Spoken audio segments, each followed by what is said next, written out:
आता बघा, तो अगला अजम्पशन 5 नंबर का assumption, the bending stress the bending stress in bolt is neglected the bending stress in bolt is neglected. क्या meaning होता है इसका? देखो, मुझे एक बात बताओ, मुझे एक बात बताओ कि बोल्ट में बेंडिंग स्ट्रेस कब आती है? बोल्ट में बेंडिंग स्ट्रेसेस कब आती है? बेंडिंग स्ट्रेस मतलब क्या? उसको कोई बेंड करता होगा तो बीच में से वो स्ट्रेस डेवलप करेगा। आपको कोई ऊपर से ऐसे कंप्रेस कर रहा है, आपके सर पे कोई ऐसे हाथ हाथ ऐसे ऊपर से ऐसे कोई हाथ लोड लगा रहा होगा, तो आप क्या करते हो? ऐसे बीच में से कोई पावर लगाते हो, बीच में से कोई स्ट्रेंथ देते हो आपकी, बराबर? तो इंटरनल स्ट्रेसेस डेवलप हो जाती है। तो मैं क्या बोल रहा हूँ कि जो बोल्ट होता है उस बोल्ट में बेंडिंग स्ट्रेसेस कब आती है? कब आती है बेंडिंग स्ट्रेसेस? पढ़ाया था मैंने आपको। जेव्हा प्लेट्सला दोन्ही एंडकडनं बिअर करतो ना आपण, तेव्हा म्हणजे ओढतो तेव्हा। ये देखो, तब तो बेरिंग आती है, तब बेरिंग आती है, तब बेंडिंग नहीं आती। त्यावेळेस बेंडिंग येत नाही, तेव्हा बेरिंग येतात। बेरिंग म्हणजे क्रश होतो तो, ठीक है। तो देखो, अब मुझे एक बात बताओ, लोड अप्लाई किया आपने इस तरीके से, तो लोड का जो सीजी था इस तरीके से सीजी था, पढ़ाया था मैंने आपको लैब जॉइंट में, राइट? और ये इसको हम क्या कर रहे हैं, ऐसे लोड अप्लाई कर रहे हैं और इसकी रिएक्शन डेवलप होगी ऊपर वाली प्लेट में। तो रिएक्शन ये वाली ऊपर, तो रिएक्शन की जो लाइन ऑफ एक्शन है वो ये वाली है, लोड की लाइन ऑफ एक्शन ये वाली है। अब रिएक्शन की और लोड की जो लाइन ऑफ एक्शन है वो अलग अलग हो चुकी है, और इसकी यहाँ पे क्या हो, यहाँ पे क्या है, ये दोनों फोर्स के बीच में कोई इसेंट्रिसिटी डेवलप हो चुकी है। तो right, due to this eccentricity हमारा जो ये बोल्ट होता है इस पे ऐसा कोई इसको बेंड करने का ट्राई करता है। कितना कितना बेंडिंग, ऊपर से कितना बेंडिंग लोड आता होगा इस पे? इसमें बेंडिंग लोड आता है P इंटू ई। जो लोड आपने अप्लाई किया है 10 किलो न्यूटन, और दो रिएक्शन हो रही, इसके बीच में जो इसेंट्रिसिटी इसका मल्टीप्लाई करने के बाद इतना लोड इस पे ऐसे आता है। तो जितना लोड आएगा उतना ही वो बीच में से क्या करेगी, बेंडिंग स्ट्रेस डेवलप करेगी। सो देयरफॉर बेंडिंग स्ट्रेस कब आती है? जब हमारे रिएक्शन और लोड की जो सीजी होती है वो क्या होती है, डिफर हो जाती है। उस वक्त इसेंट्रिसिटी आ जाएगी P इंटू ई, इतनी बेंडिंग मूवमेंट होती है, और ये इतनी बेंडिंग मूवमेंट क्या करेगी, इतनी बेंडिंग मूवमेंट हमारे बोल्ट में आ जाती है और बेंडिंग स्ट्रेस से डेवलप हो जाती है। समझ में आया क्या? अभी भूल जाते हो आप लोग, भूल जाते नहीं, आप समझते ही नहीं उसको। भूलने की बात नहीं, आप रख सकते हो दिमाग में, पर आप उसको समझते ही नहीं, आप ट्राई भी नहीं करते उसको समझने का, ठीक है। तो अगला पॉइंट, अभी तो मैंने क्या बोला, the bending stress in the bolt is negligible. हम अज्यूम करके चलेंगे कि इस तरीके की जो बेंडिंग मूवमेंट आती है बोल्ट पे वो नहीं आती, राइट कि नहीं? तो वो नहीं आती, मतलब बेंडिंग स्ट्रेसेस नहीं आती हमारे बोल्ट में, इस तरीके से हम समझेंगे। तो बेरिंग टाइप कनेक्शन में जो हमारा बोल्ट होता है उस बोल्ट में बेंडिंग स्ट्रेसेस कोई भी नहीं आती। सो बेंडिंग स्ट्रेसेस निग्लिजिबल। ऐसा क्यों किया, ये भी डिजाइनिंग में समझ में आ जाएगा। तो bearing stress in the bolt is negligible. और लास्ट वाला है हमारा, लास्ट वाला assumption, bearing stress is assumed bearing stress is assumed to be bearing stress is assumed to be uniform bearing stress is assumed to be uniform over the nominal contact uniform over the nominal contact area bearing stress is assume to be uniform over the nominal contact area. अब इसको समझ लेते हैं। आपने लिख तो लिया, पर क्या लिखा इसको समझने का ट्राई करते हैं। देखो, ये हमारी प्लेट होगी, इसके नीचे भी कोई प्लेट होगी, इसको कनेक्ट करने के लिए ऐसे बोल्ट हमने यूज़ कर ले, बोल्ट यूज़ कर ले। अब देखो, जब मैं इस प्लेट को खींच रहा हूँ तो क्या होता है, ये जो प्लेट होती है, कलर यूज़ किया मैंने ग्रीन कलर, ये देखो इतना पोर्शन जो होता है, इतना प्लेट का, हाँ प्लेट का, ये प्लेट का इतना पोर्शन जो होता है जो बोल्ट के कांटेक्ट में है, ये हाफ सरकमफेरेंस वाला, ये हाफ सरकमफेरेंस वाला जो मैंने ग्रीन पेन से बताया आपको, ये क्या करता है, ये प्लेट का पार्ट, ये इस तरीके से इस बोल्ट को कंप्रेस करता है, राइट? कंप्रेस करता है। मतलब हम बोलेंगे कि बेरिंग स्ट्रेसेस जो होगी वो ये इतने एरिया में डेवलप हो जाएगी। इसमें कितने एरिया में, ये तो आप ऊपर से देख रहे हो, ये प्लेट जो होगी ये 2D, मतलब ये 2D प्लेट दिखाई पड़ रही है आपको ऊपर से, पर ये जो थिकनेस होगी प्लेट की, मैं किस तरीके से बताऊँ आपको, ये देखो इस तरीके से समझ लो आप, ये देखो, हाँ इस तरीके से आप समझ सकते हो इसको। ये हमारी एक्चुअली प्लेट है, ठीक? तो इस तरीके से हमारी प्लेट है। तो ये जो प्लेट होगी, यहाँ पे ऐसे होल्ड बनाया हुआ है हमने ऊपर से, तो होल्ड तुमने ऊपर से ये बनाया हुआ है, पर ये जो प्लेट की जो थिकनेस होती है इस तरीके से, राइट? तो क्या होगा, जब आप प्लेट को खींचोगे इस तरीके से, तो ये जो कॉन्टैक्ट एरिया कितना होगा, देखो कॉन्टैक्ट एरिया कितना होगा, इतना होगा, कितना, हाफ पोर्शन सरकमफेरेंस का ये हाफ पोर्शन, और इसकी थिकनेस समझ में आ रहा है क्या आपको, देखो इसकी थिकनेस होगी कोई, इसकी थिकनेस होगी कोई टी, राइट, इसकी थिकनेस क्या होगी टी। तो जब आप इस प्लेट को खींचते हो, ये जो बोल्ट आपने लगाया हुआ है, इस बोल्ट को ये प्लेट का जो हाफ सरकमफेरेंस का जो पार्ट है, ये बोल्ट को कंप्रेस करेगा। अब कितना पार्ट कंप्रेस करेगा, ऊपर से देखा आपने इतना दिखाई पड़ रहा है, पर बीच में ये थिकनेस का जो ये पार्ट होगा ना, ये भी इसको इस बोल्ट को कंप्रेस करेगा, क्योंकि आप ऊपर से देख रहे हो बोल्ट का आज तक है, ये प्लेट के नीचे में एक प्लेट होगी वो आज तक है, राइट। तो इस तरीके से इस बोल्ट को कंप्रेस करते हैं। तो कंप्रेस करने वाला एरिया कितना होगा इस केस में, तो हाफ सरकमफेरेंस, मतलब समझो कंसिडर करके चलो पाई डी हमारा सरकमफेरेंस होता है सर्कल का, डिवाइड बाय 2, ये ऊपर से देखा आपने इतना एरिया को दिखाई पड़ रहा है इस वक्त, right, into thickness of the plate. तो इतना जो पोर्शन होगा, इतने पोर्शन पे बेरिंग स्ट्रेसेस आती है, मतलब इतने पोर्शन पे क्या होगा, इतने पोर्शन से इतने एरिया से बोल्ट पे स्ट्रेसेस डेवलप होने वाले, इसको बेरिंग स्ट्रेसेस बोलते हैं। मतलब ये बेरिंग एरिया आ गया हमारा। तो बेरिंग एरिया कितना है हमारा, बेरिंग एरिया जो होता है pi D divide by 2 into T, pi D divide by 2 into T. समझ में आया क्या बेरिंग एरिया कैसे निकाला मैंने? नवीन सांगू का रे, पटकन बोला मला, हे नवीन सांगू का? पाई डी बाय 2 इंटू टी, इसको हम बेरिंग एरिया बोलते हैं। तो बेरिंग एरिया कैसे निकाला मैंने, आपने ऊपर से प्लेट को देखा, आपको समझ में आ गया कि प्लेट को ऐसे जब खींचोगे आप, तो ये बोल्ट पे ऐसे ऐसे इसके कांटेक्ट में जो इतना पोर्शन होगा, ऐसे उसको कंप्रेस करेगा। सिर्फ प्लान का नहीं, ये प्लेट की जितनी भी थिकनेस होगी, ये पूरे थिकनेस के अलॉन्ग इस बोल्ट पे ऐसे ऐसे कंप्रेस करने का ट्राई करेगा। So therefore pi D divide by 2 ये हमारा ऊपर का सरकमफेरेंस हो जाता है। मैं डिवाइड बाय 2 कर रहा हूँ, इसका मतलब मैं हाफ सरकमफेरेंस बता रहा हूँ आपको, इनटू थिकनेस। ये जो होती है हमारी, इसको हम बेरिंग एरिया बोलते हैं। पर हम क्या अज्यूम करके चलेंगे, हमारा अजम्पशन क्या बोल रहा है यहाँ पे, कि जो bearing stresses is assume to be uniform over the nominal contact area, मतलब पूरे एरिया पे, इस पूरे एरिया पे क्या हो रहा है, इस पूरे एरिया पे बेरिंग स्ट्रेसेस डेवलप हो रही है, ऐसे अज्यूम करके चलो। अब मुझे एक बात बताओ, ऐसे अज्यूम करके चलो, इसका मतलब क्या हो रहा है कि जो पैकिंग होगी, किसकी पैकिंग, जो बोल्ट आपने लगाया हुआ है और जो होल है, इन दोनों के बीच में बिल्कुल भी जगह नहीं, ऐसे कंसीडर कर लो, राइट। तो वो क्या बोल रहे हैं, अजूम क्या करने को लगा रहे हैं आपको, कि बेरिंग एरिया कितना होगा अभी इस वक्त, मैंने पूरा सरकमफेरेंस पे बेरिंग स्ट्रेसेस लगा दी, तो बेरिंग एरिया कितना होगा इस वक्त, कौन बताएगा मुझको, पूरी नो बोला बर रे। अब इस वक्त जो बेरिंग स्ट्रेसेस थी वो पूरे सर्कल पे लग रही है, तो इस वक्त बेरिंग एरिया कितना होगा, मतलब हमने जो अजम्पशन लिया है उस वक्त बेरिंग एरिया कितना होगा। एक्चुअली तो अलग होता है, पर अजम्पशन की तरह जब देखेंगे हम, तो उस वक्त कितना होगा बेरिंग एरिया, बेरिंग एरिया कौन बताएगा मुझको। ये ऊपर का आपने देखा सरकमफेरेंस टोटल कितना, पाई डी, और थिकनेस, और नीचे वाली ये थिकनेस, पाई D into T, pi D into T, pi D T, इतना क्या होता है हमारा, इतना होता है बेरिंग एरिया। तो इतना क्या होता है हमारा बेरिंग एरिया। ये बेरिंग एरिया आपको समझ लेना चाहिए। ये समझ में आया क्या बेरिंग एरिया? तुम्ही सांगा बरं रे, कोणी बोलत नाही, तुम्ही कमेंट करत जाणार रे, मी शिकवता झोपून जातात की काय? ये समझ में आया कि बेरिंग एरिया कैसे निकाला, तो कि समझा के बताओ फिर से। परत एकदा सांगा सर. हां, असं बोला, हे बघा, आता बघा, ये हमारे पास क्या है, प्लेट,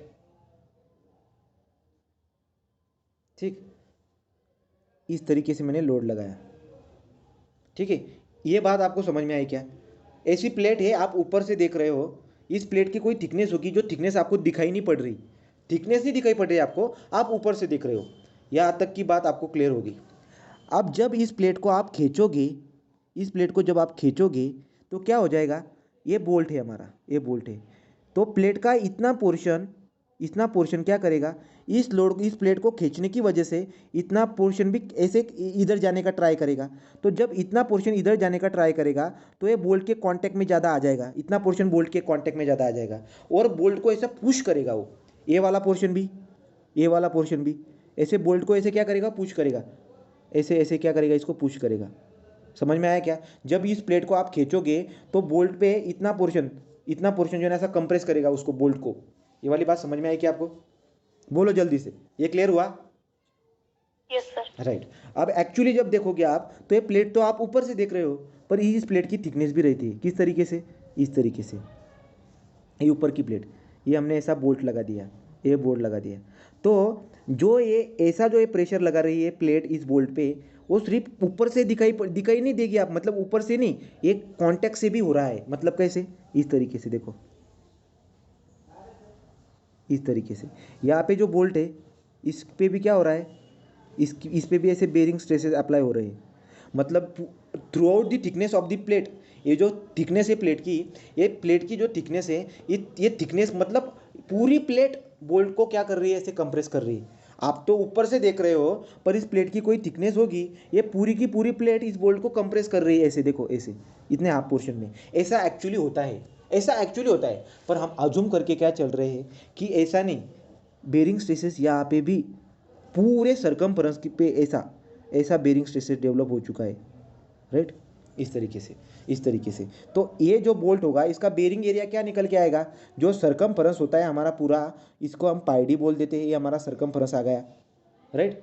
सिर्फ सरकमफेरेंस कंप्रेस कर रहा है क्या बोल्ट को, नहीं, प्लेट की पूरी थिकनेस के अलॉन्ग, पूरी थिकनेस ऐसे कंप्रेस कर रही है आप उसको, पूरी थिकनेस इसको कंप्रेस कर रही आहे, ठीक आहे। आता हे मला सांगायला इथं अवघड का जाते, कारण की समोर राहिले असते तर खूप भारी पद्धतीने सांगता आलं असतं, मी काहीतरी खुणा करून सांगितल्या असत्या, पण आता ठीक है। आता तो ऊपर से जब देखा है तो अजूम करके क्या बोला है हमको, bearing stresses is assume to be uniform over the nominal contact area. तो इस पे बेरिंग स्ट्रेसेस यूनिफॉर्मली डिस्ट्रीब्यूट हो रहे हैं, ऐसे अजूम करके चलो। तो एरिया आया पाई डी, मतलब सरकमफेरेंस आया पाई डी, और इसकी इस प्लेट की थिकनेस है टी, तो पाई डी टी इतना कॉन्टैक्ट, इसका क्या होगा हमारा, इतना बेरिंग एरिया होगा। तो bearing area pi D into T, इतना बेरिंग एरिया होता है। मुझे ऐसा लगता है कि शायद आगे जाके अच्छे से समझ में आएगा। तो अब जितना समझ में आया होगा उतना ठीक, आगे जाके समझ में आएगा। डिज़ाइनिंग में तो अच्छे से क्लियर हो जाता है, ठीक है। तो डिज़ाइनिंग में अच्छे से क्लियर हो जाता है। इस तरीके से हमने ये वाले अजम्पशन पूरे कंप्लीट कर लिए, right. So the bending stresses in the bolt is negligible, bearing stress is assume to be uniform और द नॉमिनल कॉन्टैक्ट एरिया। इसका मतलब बेरिंग एरिया कितना होगा, पाई डी इंटू टी इतना होगा। एक्चुअली में कितना होता है, पाई डी आधा सरकमफेरेंस, मतलब पाई डी डिवाइड बाई 2 आधा सरकमफेरेंस इंटू थिकनेस, एक्चुअली इतना बेरिंग एरिया होता है। पर आप अजूम करके चलो पाई डी इंटू टी, इतना अजूम करके चलो। क्यों करके चलो, इसकी कहानी आगे है आपकी, ठीक। तो इस तरीके से हमने अजम्पशन देख ली। अब हमारा सबसे इंपॉर्टेंट टॉपिक स्टार्ट होगा यहाँ से, सबसे इंपॉर्टेंट पॉइंट स्टार्ट होगा यहाँ से, वो होता है हमारा designing of the connection. So designing of bearing type connection, designing of connection,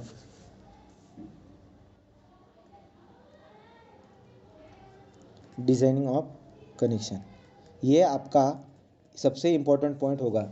आपको जो स्टील होता है सबसे ज़्यादा वेटेज कनेक्शन चैप्टर को होता है, मतलब मैं जो आपको पढ़ा रहा हूँ यहाँ तक, इस पे सबसे ज़्यादा वेटेज होता है।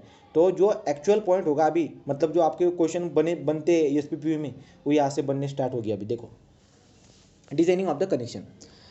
सो हम कौन सा कनेक्शन का पढ़े कर रहे हैं हम, तो हम देख रहे हैं बेरिंग टाइप कनेक्शन। कौन सा, bearing type connection. Designing of bearing type connection ऐसे बोल सकते हैं आप, designing of bearing type connection, ठीक है। इसमें पहला पॉइंट उठाया मैंने, strength of the bolt in bearing type connection, strength of bolt in bearing type connection. Repeat करता हूँ मैं, देखो प्लेट पे जो एक्सटर्नल लोड हमने लगाया हुआ है, इस एक्सटर्नल लोड को रिड्यूस करने का काम बेरिंग टाइप कनेक्शन में बोल्ट की बेरिंग स्ट्रेंथ या शेयरिंग स्ट्रेंथ करती है। बोल्ट की जो खुद की बेरिंग स्ट्रेंथ और शेयरिंग स्ट्रेंथ होती है, ये एक्सटर्नल लोड को रिड्यूस करने का काम करती है। अब उस बोल्ट की बेरिंग स्ट्रेंथ कितनी है और शेयरिंग स्ट्रेंथ कितनी है, ये हमको देखना पड़ेगा। बेरिंग स्ट्रेंथ अलग से देखेंगे, शेयरिंग स्ट्रेंथ अलग से देखेंगे। इन दोनों में से जो कम वाली वैल्यू होगी उतनी बोल्ट की स्ट्रेंथ होती है। मैं रिपीट करता हूँ, देखो मुझे एक बात बताओ, ये बोल्ट है हमारा, राइट।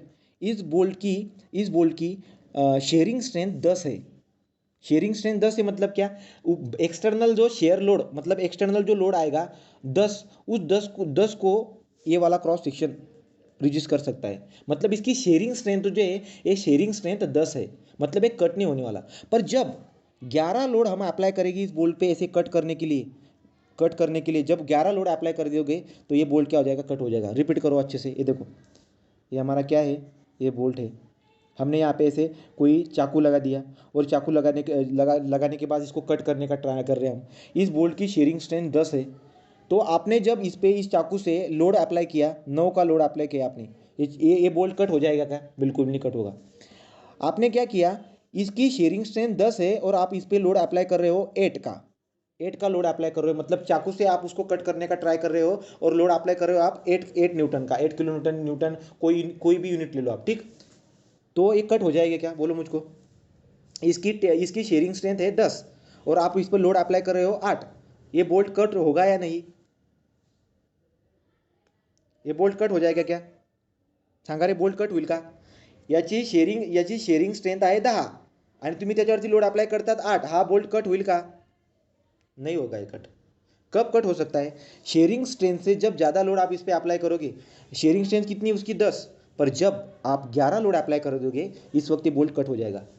समझ रहे हो आप इसको समझ रहे हो आप। ये जो बोल्ट है इसकी शेयरिंग स्ट्रेंथ 10 है, तो आप ऊपर से जब 10 से ऊपर वाला लोड जब अप्लाई करोगे ना, तो शेयरिंग स्ट्रेंथ से ज़्यादा वाला लोड जब आप अप्लाई करोगे ना, तो बोल्ट हमारा कट हो जाएगा। पर 10 से नीचे वाली वैल्यू 8, 7, 6 इतना लोड जब इस बोल्ट पे आप अप्लाई करोगे तो इस वक्त ये बोल्ट कट नहीं होगा। समझ में आया पॉइंट, इस वक्त ये बोल्ट कट नहीं होगा।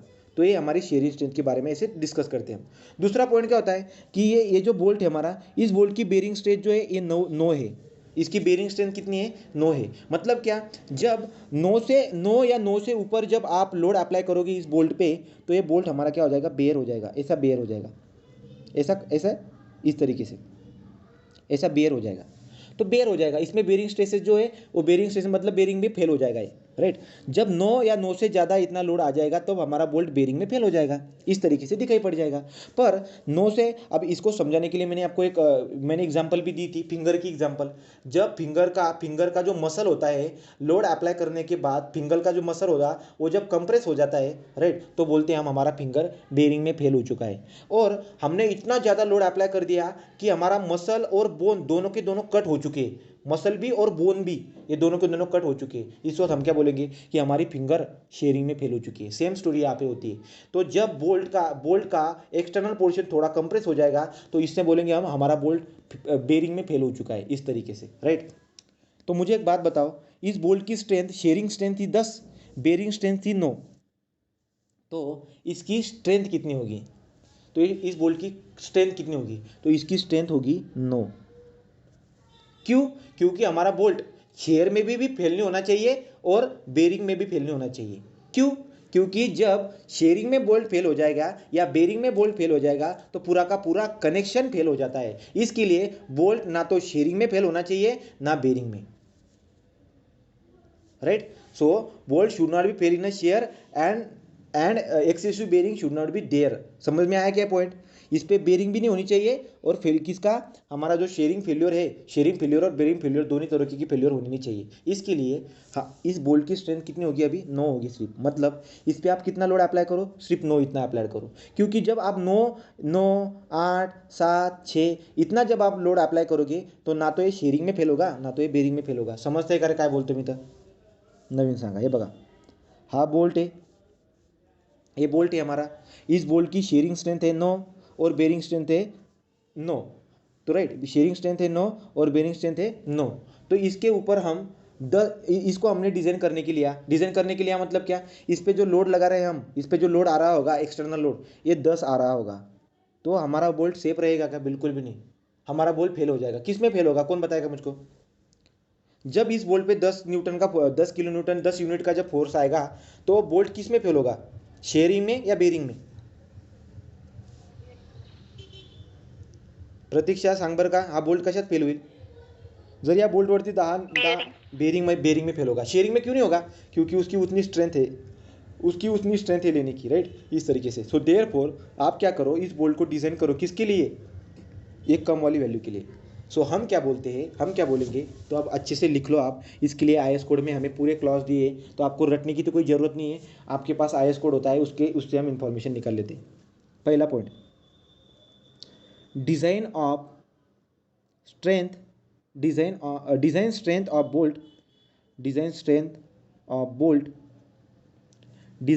Of bolt that is what, VDB। Design strength of bolt को VDB बोलते हैं। ये जो यूज़ करेंगे हम, ये भी आपको अच्छे से समझ लेना चाहिए क्या क्या कहाँ पे यूज़ करते हैं हम। So design strength of the bolt VDB is equal to पहला क्या, minimum of both, minimum of both, so minimum of both. Design strength of the bolt, bolt की डिज़ाइन स्ट्रेंथ कितनी होगी, VDB इज इक्वल टू, पहला design shear strength of the bolt, design shear strength of bolt, और दूसरा design bearing strength of, तो design shear strength of the bolt को हम क्या बोलेंगे, इसमें ब्रैकेट में ले लो, design shear strength of the bolt को हम बोलते हैं VDSB, राइट। और दूसरा क्या होगा, design bearing strength of bolt, design bearing strength of bolt, that is VDPB। तो design bearing strength of bolt को मैं VDPB बोलता हूँ, VDPB। ये नोटेशन समझ लो, किसको क्या बोल रहे हैं हम, design strength of the bolt. Design strength of the bolt की कौन सी होती है, design shear strength of the bolt or design bearing strength of the bolt, इन दोनों में से जो छोटी वाली वैल्यू होती है वो हमारी बोल्ट की डिज़ाइन स्ट्रेंथ होती है। उसके लिए हमारे बोल्ट को डिज़ाइन करते हैं, मतलब क्या, उतना ही लोड अप्लाई करेंगे, so design shear strength of the bolt VDSB, और दूसरा design bearing strength of the bolt VDPB। इन दोनों में से जो मिनिमम होगा वो हमारी बोल्ट की क्या होती है।